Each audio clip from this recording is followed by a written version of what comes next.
And they've been told, no, you cannot build peaceful reactors. And now the United States, England, and Israel are moving to put crippling sanctions on Iran. When we come back from break, I'm going to play a clip of Ron Paul from C-SPAN where he talks about the crippling sanctions. U.S. threatens Iran with all options. Washington says all options are on the table. That's a quote in dealing with Tehran in a veiled threat which refers to the new U.S. nuclear policy. During a Sunday address to attendees of the Pentagon briefing, U.S. Defense Secretary Robert Gates touched on newly crafted Nuclear Posture Review, NPR, under which the Obama administration promises not to use nuclear weapons against states that do not possess nuclear warheads, with the exemption of Iran. And of course, the policy had always been, until Bush got in, that they would not use nukes preemptively.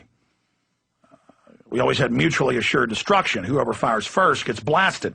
Now they've changed that, so Obama's kind of going back a half step, saying, well, we won't use this against Russia or China or anybody else, but we may use it against Iran. Gates asserted that the 22,000-word Nuclear Posture Review does not apply to countries such as Iran and North Korea because they belong to certain category of states that Washington will never limit its options against. The U.S. Defense Secretary further added that the Obama administration is taking measures to apply a policy of no first use of nuclear weapons. However, he asserted the administration is not ready to fully relinquish its right to preemptive strikes. The NPR was met with instant condemnation in Iran. Now, continuing, what did the Christian Science Monitor have to say about this? Sanction on Iran's gasoline imports, that's war talk. And that is an act of war. The oldest form of total war is siege. You go into a city-state before they really had nations, and you would encircle them. You would block up their aquifers, their water supplies. Armies would catapult plague-ridden corpses over the castle wall. Saboteurs would infiltrate the city before the siege began and poison water supplies.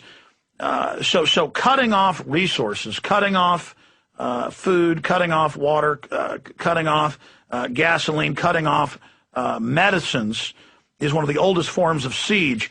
Iraq was put under siege from 1990 until the invasion in 2003, so 13 plus years.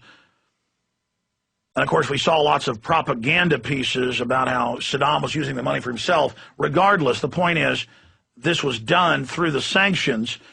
And of course, that entire time there were waivers for Halliburton and others to still do business there.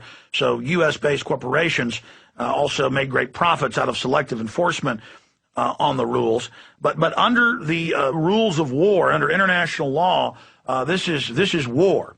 I mean, imagine if a foreign navy came and encircled the United States and threatened Mexico and Canada that if they allowed any food, any gasoline, any medicines, anything to come into the United States, that they would attack those nations or put sanctions on them. Imagine if a foreign government or an empire or of a coalition of criminal governments, of pirates, came in and encircled the United States with a blockade and said, we're going to attack or board any ships that tried to run the blockade to bring food, medicine, or gasoline into the country. That would be an act of war. That would be an act of siege. That would cripple the economy, would make many of you lose your jobs, lose your benefits. But we have a government under the Peace Prize winner. Well, what a sick joke.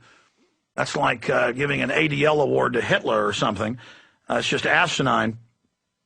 We have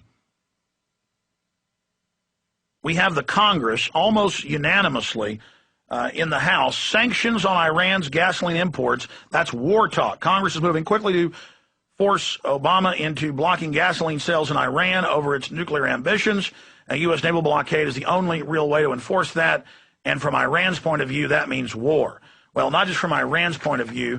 We're going to come back with Ron Paul where he breaks down the international and national law, showing exactly what's happening. We have an article with the text of Ron Paul's speech up on Infowars.com and PrisonPlanet.com. Iran sanctions an act of war when we come back. Then I'm going to get into the situation in Arizona, the move to arrest illegal aliens that are violating the law. This is the opposite of the sanctuary city and sanctuary state policy that 800-plus cities have, that all 50 states have, that illegal aliens are just left alone. And I've talked to Austin police. It's even been in the news that illegal aliens are pulled over drunk driving, no ID, no nothing. They're just let go. And they commit crimes over and over again. But citizens have the book thrown at them, because whether you're black, white, Hispanic, Asian, it doesn't matter. If you're a citizen, you're seen as a schmuck milk cow to be sucked off of to fund the New World Order. If you're an illegal alien, you're seen as somebody being brought in as a voting bloc against the American people and someone to further bankrupt the states for the federal/international private banking takeover that's taking place. We'll be back with that as well. Stay with us. Okay, we're going to go ahead and go to this clip of Ron Paul on the floor of the House as we march steadily towards war, illegal war of aggression, just like Hitler attacking Poland. Here we go again. America, the criminal empire seized by offshore banks. Here it is. Mr. Jones of North Carolina. For what purpose is the gentleman from Texas? It's unanimous consent that I take my 5 minutes at this time. Without objection, the gentleman is recognized for 5 minutes. I thank you, Mr. Speaker. Today, the motion to instruct on the comprehensive Iranian sanction bill was passed overwhelmingly. 400 to 11. 11 individuals said that this was not a good idea. I was one of those 11. I'd like to explain why I think the sanction bill against the Iranians is very, very dangerous and not well thought out. Sanctions are very serious. Sanctions are literally an act of war. When you prevent certain goods and services going into a country, it's like a blockade. There's no advantage to us to do this. The sanction bill literally says that any country that trades or sends oil into Iran, we will no longer trade with them.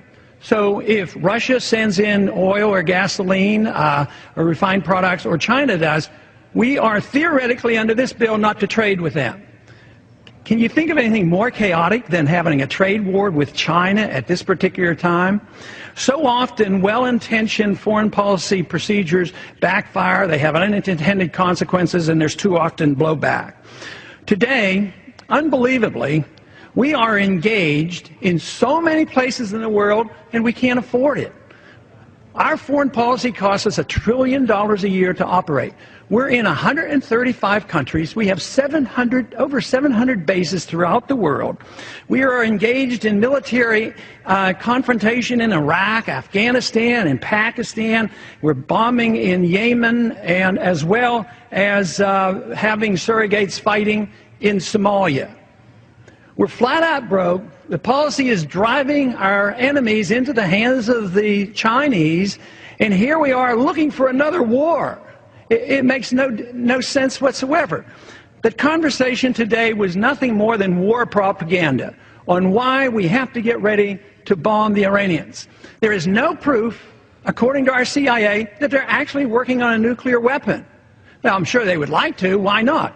Everybody around them have it, so it would be logical that if they're surrounded and threatened and intimidated with all their people around them, why wouldn't they want one? Well, of course they do.